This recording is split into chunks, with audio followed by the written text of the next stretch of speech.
आप देख रहे हैं फ्रीडम एक्सप्रेस। मैं हूं अंजरुल बारी।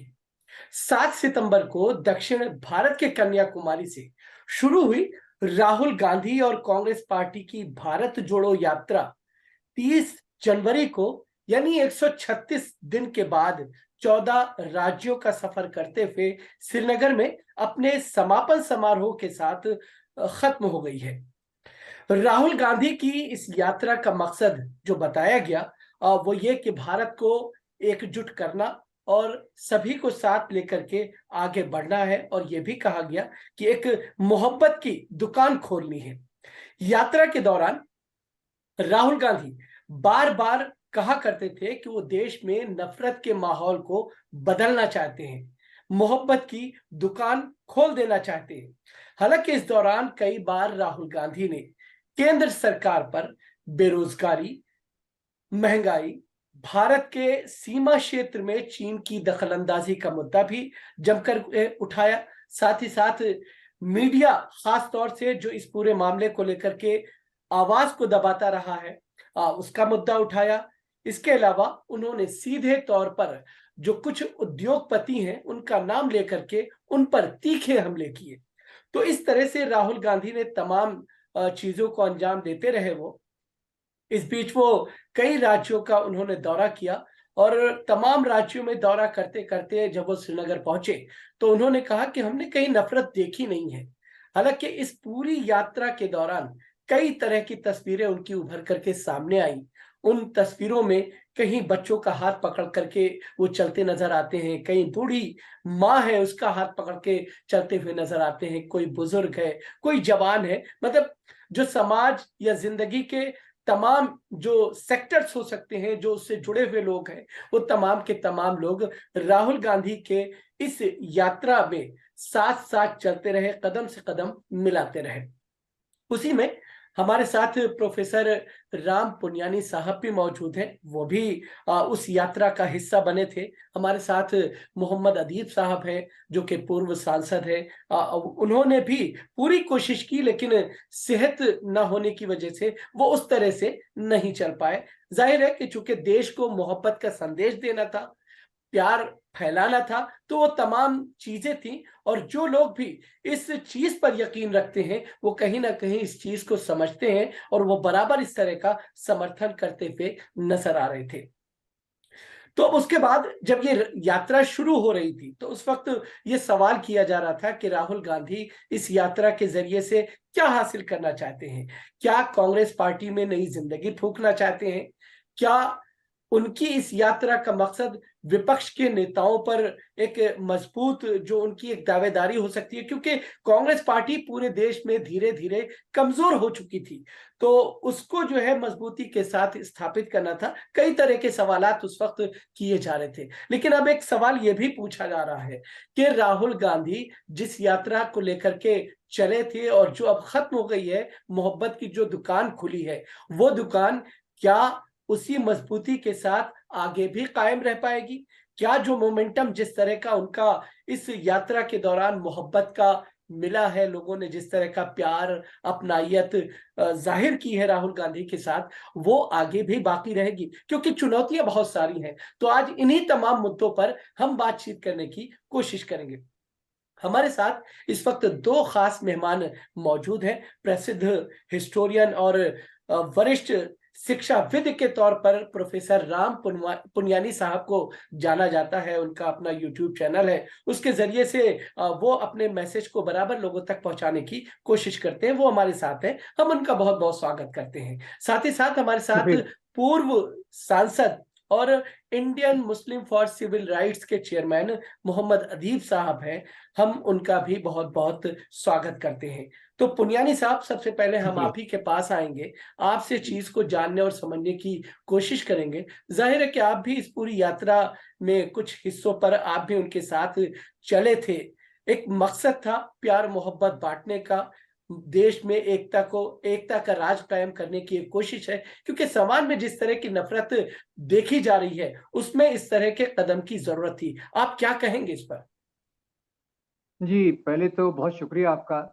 आपने जो यात्रा की प्रस्तावना रखी, वो बहुत अच्छे से रखी है। बहुत महत्वपूर्ण बिंदुओं को आपने रेखांकित किया है, अंडरलाइन किया है। और मैं तो खैर एक ही दिन के लिए, आधे दिन के लिए जुड़ा था, पर इस यात्रा को मैं कंटिन्यूसली फॉलो करता रहा हूँ। कन्याकुमारी से जब निकली थी और आखिर तक मैं उसको लगातार काफी वक्त देकर रोज उसके बारे में सोचता देखता रहा हूँ। और सबसे पहली बात जो मुझे लगी कि उनके विरोधियों की जो आलोचना थी कि ये यात्रा भाई इसमें कोई रिस्पांस नहीं आएगा, वो गलत निकले। दूसरा उनका आलोचना था कि ये केवल दक्षिण भारत में इसको सफलता मिल रही है, वो गलत निकला। और तीसरा मुझे खुद हैरानी हुई कि राहुल गांधी को इतना रिस्पांस, इतना प्रतिसाद कैसे मिल रहा है।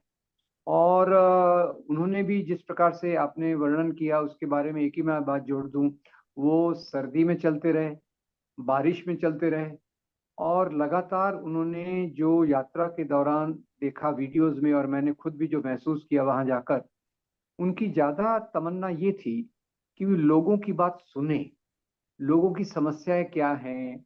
मेरे कई दोस्त भी इसमें गए थे, सबने बताया कि राहुल गांधी बड़े खुले दिल से एक दोस्त के तरीके से लोगों से मिले, और देश की समस्याओं को, अब वो इतने दिन चले और दिन में करीब 10-15 लोग तो उनको मिलते होंगे, तो पूरा सिंसियरली उन्होंने एक ईमानदारी से सब लोगों की बातों को पूरी तौर से सुना।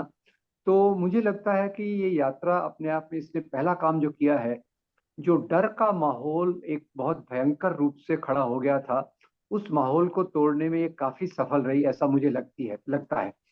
और दूसरा, इस यात्रा में जो कि सभी प्रकार के लोगों का योगदान रहा, तो जो लोगों में एक नकारात्मक नफरत की बात आ गई थी, वो भी मैं कहना चाहूंगा कि राहुल गांधी की ये कोशिश, उसमें सफलता की शुरुआत तो हो गई है।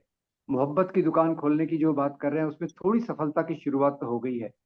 और तीसरा देखिए, एक और इसका पहलू था, जो सिविल सोसाइटी ग्रुप्स हैं, जिनको किसी पार्टी से लेना देना नहीं है, वो केवल संविधान की रक्षा के लिए हैं, लोगों के अधिकारों की रक्षा के लिए हैं, तो वो बड़ी संख्या में इसमें जुड़े।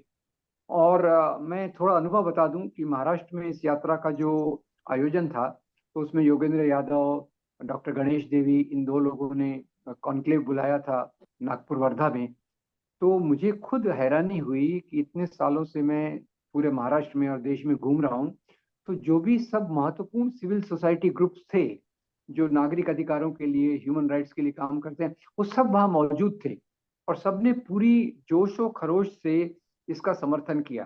तो उसका मतलब एक है, एक तो राहुल गांधी की तरफ से जो पहल हुई, और दूसरा, लोग ऐसी किसी चीज का इंतजार कर रहे थे कि जो आए और जिसके माध्यम से वो खुले तरीके से अपने जो सामाजिक कर्तव्य हैं, मानव अधिकार के काम हैं, गरीबों का अधिकार के काम हैं, अलग अलग तबकों के जो अधिकारों की बात है, उसको रखने में उनको थोड़ी एक नवीनता आए, फ्रेशनेस आए, और पूरी मुकम्मल ताकत से वो अपने काम को करें। ये उसका एक पॉजिटिव, सकारात्मक पहलू है। अब उसके दूसरे बहुत सारे पहलू हैं जिस पर हम लगातार बात करें, पर पहली मेरी टिप्पणी ये रहेगी कि पिछले कई सालों में भारत में एक जो बहुत अच्छी चीज हुई है, वो ये भारत जोड़ो यात्रा हुई है। इस निराशा के दौर में जहाँ सब चीजें हमको निगेटिव दिखी, एक चीज दिखी जिसने सड़कों पर चलकर, तकलीफ लेकर, लगातार लोगों से संवाद करके, लोगों को जोड़कर एक नया माहौल तो खड़ा कर दिया है। जो जिस भारत की हम कल्पना करते हैं, उस भारत का एक नक्शा तो सामने आ गया है कि ये लोग जो अपने आप को डरा हुआ महसूस करते थे, या जिनको लगता था कि यहाँ कुछ पॉसिबिलिटी, संभावना नहीं है, उसमें एक आशा की किरण तो जगी है। पर इसके आगे मैं बताऊंगा कि एक शुरुआत है। ठीक है। अगर एक यहीं ये सवाल। बात रुक गई। जी। जी। एक सवाल इसमें हम आपसे ये भी समझना चाहेंगे कि जिस तरह से आपने सिविल सोसाइटी का जिक्र किया, पिछले जी। कुछ सालों में अगर देखा जाए सिविल सोसाइटी का जो रोल है, या सिविल सोसाइटी पूरी तरह से खत्म हो गई थी, तो हम ये कह सकते हैं कि जो सिविल सोसाइटी पूरी तरह से खत्म हो गई थी, या कांग्रेस पार्टी एक तरफ जहां उसमें नई जिंदगी है, तो साथ ही साथ ये भी माना जा सकता है कि सिविल सोसाइटी का भी एक तरह से नए सिरे से उदय हुआ है। देखिए, उदय तो नहीं हुआ है, पर उनका जो एक थोड़ा पैसिव रोल हो गया था, जो थोड़े वो ठंडे पड़ गए थे, उनमें बिल्कुल। फिर से वो जोश का संचार आ गया है। जो जिस काम को लेकर ये सिविल सोसाइटी के ग्रुप चले हैं, क्योंकि वो तो चुनावी राजनीति में ज्यादा दखल अंदाजी नहीं करते हैं, वो तो जो उनका मकसद है, वो मकसद में फिर से वो ज्यादा एनर्जी से सामने आ गए हैं, ऐसा मुझे लगता है। अदीब साहब, एक चीज आपसे समझना चाहेंगे हम कि जिस तरह से राहुल गांधी ने अपने समापन भाषण में एक बात कही कि उनकी जो ये पूरी प्रक्रिया है वो अभी खत्म नहीं हुई है।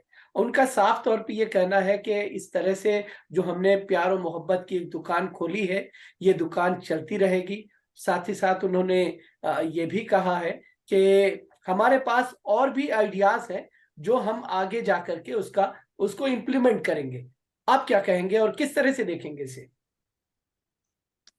देखिए, हमारे पुनियानी भाई ने बुनियादी बात आपके सामने रख दी है, लेकिन मैं ये समझता हूं कि सिविल सोसाइटी ही काम कर रही थी, लेकिन आवाम का जो डर और खौफ था, जिसको डंके की चोट पे राहुल गांधी ये कहते रहे कि पूरी कौम को, पूरे देश को डरा दिया है, उसको, उसका उबाल हमने हर जगह देखा।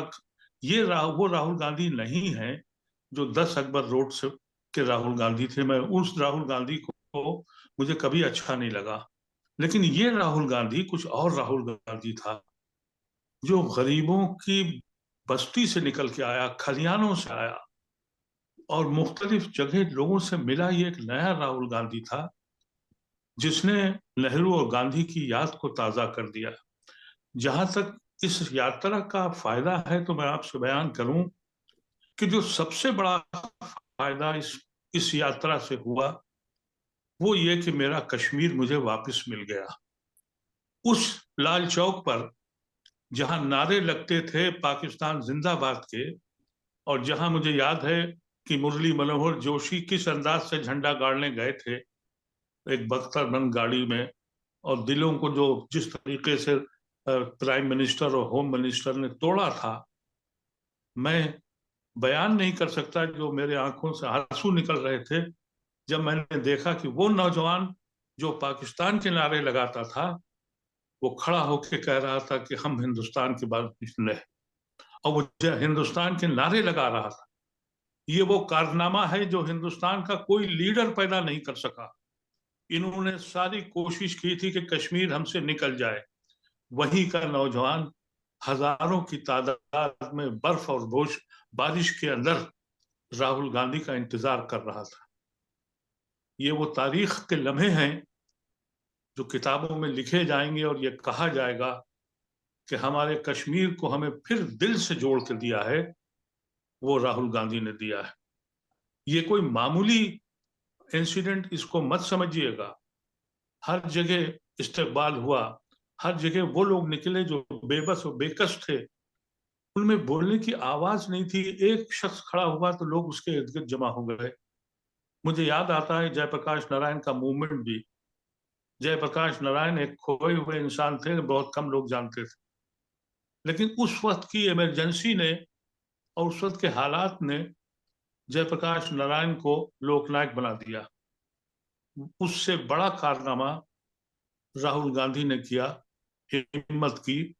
और जब उनके टी शर्ट का मजाक बनाया गया, तो उसने कहा कि इस टी शर्ट को लेकर मैं श्रीनगर के बर्फ के अंदर भी रहूंगा और बारिश में भी रहूंगा। और उसने जिस तरीके से खामोशी अख्तियार की है, अब सबसे बड़ा काम जो है कि ये जो बुनियाद डाली है राहुल गांधी ने मोहब्बत की, ये वो बुनियाद है जिस पे हमने अपनी जिंदगी गुजारी।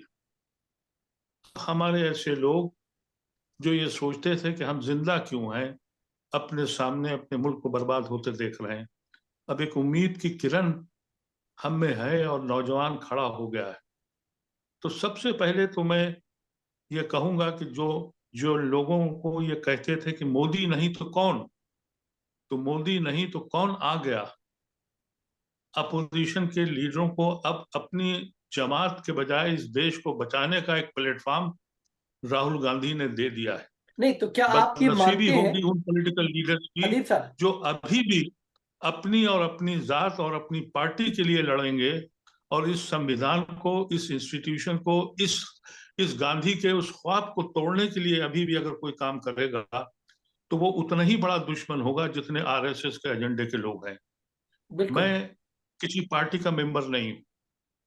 ये आपको भी पता है कि मैं एलानिया कहता हूं कि मैं एक आइडियोलॉजी यानी कांग्रेस की आइडियोलॉजी को मानता हूं। कांग्रेस की आइडियोलॉजी को राहुल गांधी ने वापस दे दिया है उनकी अपनी पार्टी के लोगों को, क्योंकि उनकी पार्टी भी सिर्फ ये काम कर रही थी कि अगर 24 कैरेट का हिंदुत्व आरएसएस और बीजेपी कर रही तो कम से कम 14 कैरेट का हिंदुत्व हम करें। लेकिन ये पहला शख्स है नेहरू खानदान का जिसने नेहरू के बाद डायरेक्ट अटैक किया आरएसएस से, और आरएसएस से नहीं बल्कि उस बुनियादी सोच से जो सांझी विरासत की सोच जिसके ऊपर हिंदुस्तान की बुनियाद रखी गई थी, जिसके ऊपर हमारी कौम ने अपने खून को बांटा था। मैं राहुल गांधी की वो तकरीर जो उन्होंने लाल किले से की, मैं उस तकरीर को मौलाना आजाद की उस तकरीर से जामा मस्जिद में सन 47 में हुई थी उससे कंपेयर करता हूँ। उस वक्त मुसलमान यहाँ तने तना था, उसको मालूम नहीं था कहाँ जा रहे हो। उस पर जामा मस्जिद की सीढ़ियों से मौलाना आजाद ने कहा था, कहाँ जा रहे हो, क्यों जा रहे हो, तुम्हारी कौम ने यहाँ अपने डेरे गाड़े थे। अगर जमुना और गंगा की पानी में हिंदू भाइयों ने स्नान करके पाक किया है तो उसी के पानी से तुमने वजू करके यहाँ सजदे किए। हम उस खानदान से थे, हमने अपने बिस्तर बंद खोल दिए, सांझी विरासत में आ गए। और अब का दौर ये था कि हिंदुस्तान में सबसे बड़ा जुर्म मुसलमान होना था। उसको लाल किले के सामने खड़े होकर राहुल गांधी ने कहा कि पीछे मुड़ के देखो, एक मंदिर भी है, जैन मंदिर भी है, गिरजाघर भी है और जामा मस्जिद भी है। यह है हिंदुस्तान। इसकी बिल्कुल। जुर्रत हिंदुस्तान के किसी लीडर में नहीं रह गई थी बिल्कुल। जिसने खड़े आप होकर कहा। वो लम्हे हमारे दिल के अंदर मौजूद हैं। मैं तो ये समझता हूं कि मुसलमानों को, सेकुलर हिंदुओं को ऑक्सीजन दी है राहुल गांधी ने। इसको बिल्कुल। हर कीमत पर कायम करना है और बिल्कुल। मायूस नहीं होना है जब तक कि हमारे बुजुर्ग राम पुनियानी ऐसे लोग मौजूद हैं।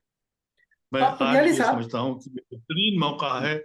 इलेक्शन कोई जीते या हारे, हम्म। लेकिन हिंदुस्तान का वो तस्वुर राहुल गांधी ने जिंदा कर दिया है। बिल्कुल। पुनियाली सर, आपसे एक चीज समझना चाहेंगे। जिस तरफ जो है आदिल साहब ने कहा कि जो हिंदुस्तान का एक तस्वुर था, वो कहीं ना कहीं राहुल गांधी ने जिंदा किया है।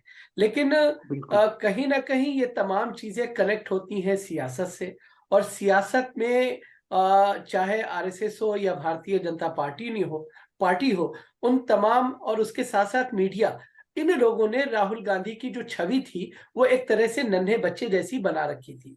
कहीं ना कहीं ऐसा लगता है कि इस यात्रा ने जहां बहुत सारे गोल अचीव किए हैं, उसमें एक अहम चीज ये भी है कि राहुल गांधी ने अपनी इस यात्रा के जरिए से ये साबित किया है कि वो एक संजीदा और बहुत ही सुलझे हुए नेता के तौर पर उभर करके इस पूरी यात्रा से सामने आए हैं। क्या आप इस बात से इत्तेफाक रखते हैं? जी देखिए, राहुल गांधी ने खुद इस बात को कहा था कि जी। आरएसएस ने सैकड़ों करोड़ खर्चा किए जी। राहुल गांधी की छवि को बिगाड़ने के लिए। वो राजनीति में आए थे उस समय, जैसे अदीब साहब ने बहुत अच्छे से कहा, ये दूसरे राहुल गांधी हैं। अभी इस यात्रा के दौरान एक तो उन्होंने जो भी प्रेस कॉन्फ्रेंसेस ली हैं, हम्म। आप एक एक प्रेस कॉन्फ्रेंस को अगर आप एनालाइज करके देखिए हम्म। तो वो अवाम की जो ज़रूरतें हैं, रोटी कपड़ा रोजगार और इन चीज़ों को उन्होंने हाईलाइट किया है। और जो भारत जोड़ो यात्रा इसका नाम रखा है, उसके पीछे संदेश बहुत क्लियर है कि भारत को तोड़ने का काम मजहब के नाम पर एक बड़ी संस्था कर रही है।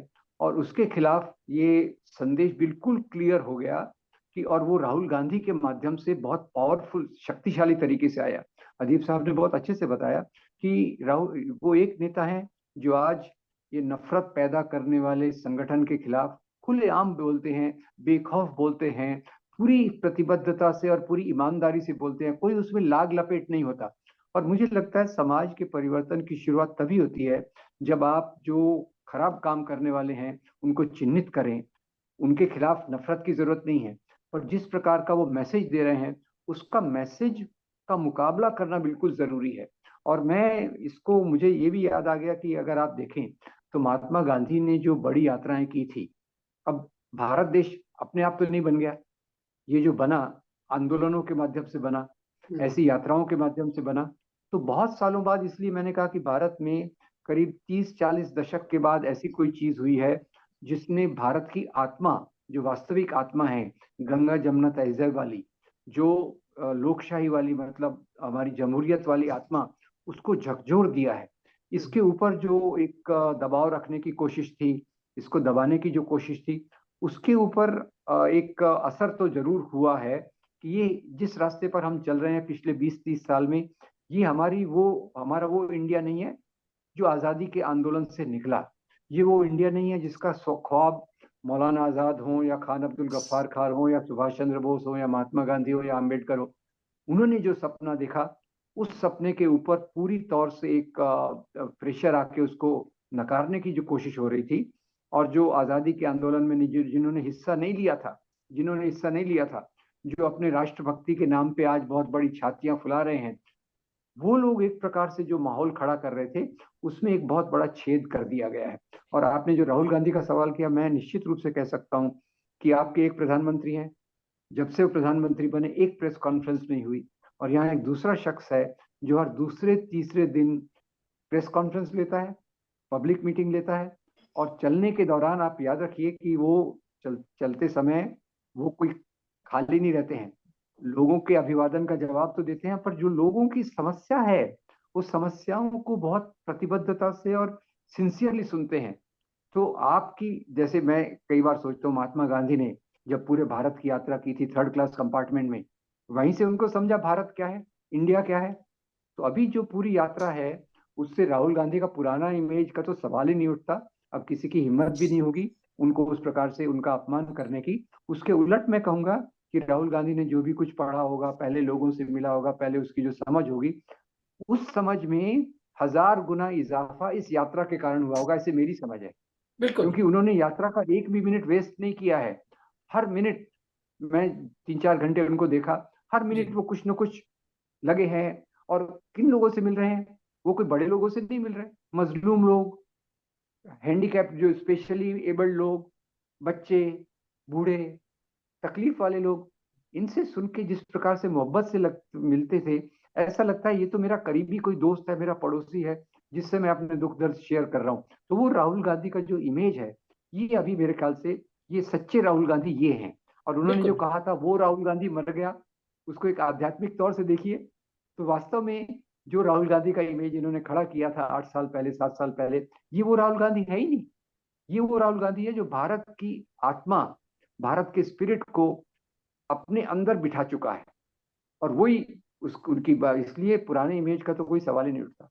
तो बिल्कुल, जिस तरह से कहा यह जाता है कि भारत जो है धार्मिक और आध्यात्मिक देश के तौर पे जाना जाता है। गांधी जी जब वापस आए थे तो उन्होंने भी यात्रा की थी, भारत को जो है समझने की कोशिश की थी। ठीक उसी पैटर्न पे राहुल गांधी ने भी कन्याकुमारी से कश्मीर तक का जो सफर किया, यात्रा की, उसको जो है हर तरह से उसे भारत को समझने की कोशिश की है। ज़ाहिर है बहुत सारी चीजें उभर करके सामने यहाँ पर आई होंगी। लेकिन एक अहम सवाल आपसे ये भी हम जानना चाहेंगे कि जो एक जी। मोमेंटम यहाँ पर राहुल गांधी ने बनाया है, मोहब्बत बांटने का जो दुकान उन्होंने मोहब्बत की खोली है, एकता और भाईचारे को मजबूती देने की, जिस तरह का माहौल है और जिस तरह से वो कहते हैं कि आरएसएस और भारतीय जनता पार्टी समाज में नफरत घोलती है, ऐसे में कहीं ना कहीं इस चीज को आगे रन करना, आगे ले जाना, ये एक बहुत बड़ी चुनौती है। चूंकि जब तक यात्रा थी लोग मोहब्बत से पेश आ रहे थे, लेकिन अब चूंकि ये यात्रा खत्म हो गई है तो उसके बाद ये चुनौती और ज्यादा बढ़ जाएगी। देखिए, ये बात मैं मानता हूँ कि अगर ये 30 जनवरी को यात्रा समाप्त हो गई है, तो फिर तो हमें ज्यादा उम्मीद नहीं है। मैं देखता हूँ कि 30 जनवरी में एक प्रोग्राम, एक कार्यक्रम की शुरुआत हुई है भारत को फिर से बनाने की। और उसमें मैं एक दूसरी बात भी बताना चाहता हूँ कि अभी मैं 2 दिन पहले आसाम में था, 5 दिन पिछले हफ्ते में कलकत्ता में था। तो वहां मुझे भारत जोड़ो यात्रा का ज्यादा प्रभाव नहीं दिखा। और अभी जरूरत क्या है कि जो यात्रा एक रूट से गई, उसी यात्रा को दूसरे रूट से ले जाकर दूसरे एरिया में भी उसी प्रकार के माहौल को खड़ा करने की बहुत जरूरत है। और ये शायद होगी भी सही, क्योंकि मैंने जो सुना है कि अभी भारत जोड़ो यात्रा के बाद हाथ से हाथ जोड़ो, यानी राहुल जी गांधी का 1 पेज का लेटर जो है वो मैंने पढ़ा था। बहुत प्यारा लेटर है, छोटा सा है, और वो घर घर बांटने का प्रोग्राम है। तो यानी यात्रा खत्म हो गई है, पर कार्यक्रम खत्म नहीं हुआ है। और बिल्कुल दूसरी यात्रा अगर हो सके आसाम से लेकर गुजरात तक दूसरी दिशा में आए, तो उससे भी एक माहौल बनेगा। मेरे पास और भी काफी इसको बताने के लिए है कि यात्रा अपने आप में बहुत बेहतरीन शुरुआत है, पर ये केवल शुरुआत है। जो हमारा आगे का गोल है, हमारा आगे की जो मंजिल है, वो बहुत लंबी है, और उसके लिए बिल्कुल भी अभी बहुत काम करना पड़ेगा। बिल्कुल। जी मैं ये जानना चाह रहा हूं कि राहुल गांधी ने चूंकि जो यात्रा निकाली है, एक तरफ मोहब्बत की बात की है, दूसरी तरफ जी जो सियासी मैदान में कांग्रेस खत्म हो रही थी, विपक्ष में कांग्रेस की अपनी मजबूती और उसकी अपनी दावेदारी और कोई फेस ना होना, ये तमाम तरह के मसाइल थे कांग्रेस के सामने। आपको लगता है कि कहीं ना कहीं अब इस यात्रा के जरिए से वो तमाम गोल हासिल हो गए हैं, राहुल एक फेस बन करके उभरे हैं? देखिए, राहुल गांधी ने बिल्कुल वाज़ेह तौर पे कहा कि दो ही ऑप्शन हैं। हम्म, तो दो ऑप्शन उन्होंने दे दिए कि हिंदुस्तान गांधी का हिंदुस्तान होगा या गॉडसे का हिंदुस्तान होगा। जो धीरे धीरे ये कदम गॉडसे के हिंदुस्तान की तरफ बढ़ रहे थे, उसमें अब लोगों में सोच आ गई है। और सबसे बड़ी बात जो मुझे पॉजिटिव दिखती है, जैसा अभी पुनियानी भाई ने कहा कि यात्रा शुरुआत है, अभी अंजाम इसका नहीं आया है। लेकिन जो सबसे बड़ी अच्छी बात यह हुई है कि मुझे एक बड़ी तादाद नौजवानों की दिखाई पड़ी। ये नौजवान कहीं खो गए थे। हमें अपने बचपन और जवानी याद है कि हिंदुस्तान की नफ्स पे हम लोगों का हाथ था। आज का नौजवान वो कहीं खोया हुआ था, वो इस यात्रा से जुड़ गया है। तो मैं समझता हूं कि पॉलिटिकल पार्टीज को और बहुत से लोगों को ये सोचना पड़ेगा। और सबसे बड़ी बात यह है कि जो दिलों में खौफ बिठा दिया था, इस यात्रा ने वो खौफ को बहुत कुछ कम किया है। लेकिन जैसा सबका ख्याल है और पुनियानी भाई का भी कहना है, ये सिलसिला हमको कायम रखना पड़ेगा और इसको अभी आगे बढ़ाना पड़ेगा, क्योंकि अभी तक तो कोई दिया था ही नहीं। अब दिया की लौ आ गई है, उसको बढ़ाना हमारा काम है। और मैं तो बहुत उम्मीद के साथ ये कहता हूं कि अब मुझे बड़ी उम्मीद है कि मेरा मुल्क अब बचेगा। और लोग, जिस जगह आप सोचिए कि नेहरू को किताबों से निकाल दिया गया, गांधी के मुकाबले में एक और शख्स खड़ा किया गया, उसकी लकीर और आगे खींच दी गई। नेहरू के मुकाबले में सुभाष चंद्र बोस को और बड़ा लीडर बनाया गया, जबकि ये सब एक थे और सब नेहरू के गांधी के अंडर में थे।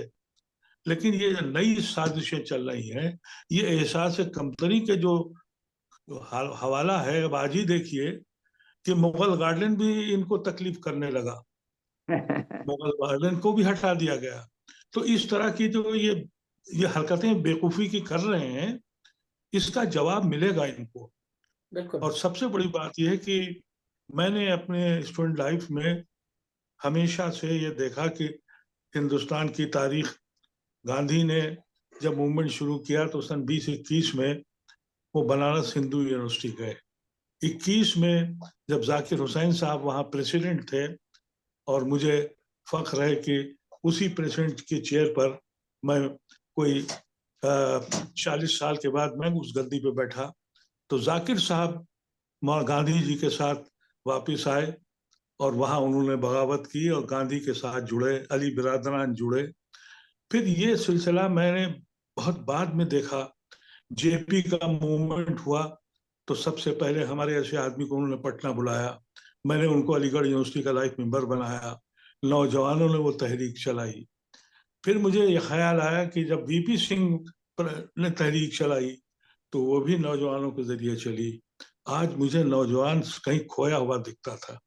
राहुल गांधी ने उन नौजवानों को ये बताने की कोशिश करी है कि तुम्हारा वजूद और तुम्हारे लीडरों की कुर्बानी क्या थी। अब ठीक वो है। उस कुर्बानी को समझेंगे। ठीक है पुनियानी तो सर, मैं आपसे एक समझता हूँ आखिरी कि सवाल, हिंदुस्तान की एक तारीख, आखिरी सवाल पुनियानी सर। हिंदुस्तान की तारीख जब भी लिखी जाएगी, जी ये यात्रा सुनहरे अल्फाज में होगी कि एक नए इनकलाब, एक नए सूरज तुलू हुआ है। ठीक है, वो उसकी क़यादत राहुल गांधी ने करी। ठीक है। पुनियानी सर, कम शब्दों में आपसे एक आखिरी सवाल ये जानना चाहेंगे, क्योंकि अब यात्रा का समापन हो गया है। जाहिर है कि जिस तरह की एकता, जिस तरह के भाईचारे का संदेश इस यात्रा के जरिए से दिया गया है और पहुंचाने की जनता में कोशिश की गई है, इस पूरे जो है संदेश को किस तरह से मेंटेन किया जाए, क्या ऐसा किया जाए कि ये सिलसिला आगे बढ़ता रहे? देखिए, इसमें तो जैसे मुझे लगता है हम सबकी जिम्मेदारी है। ये केवल राहुल गांधी और कांग्रेस और सिविल सोसाइटी ग्रुप से की बात नहीं है। जो भी हम में लोग समझते हैं कि हमको बेहतर हिंदुस्तान चाहिए और जिस रास्ते पर हम जा रहे थे वो रास्ता गलत था, हमको फिर से सही रास्ते पर आना है। हमको सबको ये संदेश लोगों तक ले जाने की जरूरत है कि राहुल गांधी का केवल आप सियासी मतलब मत समझिए, ये सियासी से ऊपर है। ये मतलब भारत की आत्मा से जुड़ा हुआ है और उसके चलते वो पार्टियां जो थोड़ा बहुत भी भारत के बारे में सोचती हैं, वो खुद के स्वार्थ से ऊपर उठकर साथ में आने की उनकी जरूरत है। हमें भी उनसे अपील करना चाहिए कि भाई, हर एक का ईगो है, हर एक मुख्यमंत्री प्रधानमंत्री बनना चाहता है, पर उसको छोड़कर सबसे बड़ा जो खतरा है उसको हराने के लिए अपोजिशन पार्टीज को साथ में लाने का प्रेशर डालना, वो आपके जैसे चैनल्स का भी काम है, हमारे जैसे लेखकों का भी काम है, कार्यकर्ताओं का भी काम है। और हम उस बात के जो संदेश, जैसे मैंने आपको बताया, हाथ से हाथ जोड़ो के तहत राहुल गांधी का एक लेटर घर घर जाके दिया जा रहा है। तो हम अपील करें कि वो लेटर का जो उसका मसौदा है, उस मसौदे को हम जगह जगह पढ़ें, जगह जगह उसको रखें और उम्मीद करें कि ऐसी यात्रा असम गुवाहाटी से लेकर गुजरात तक निकले।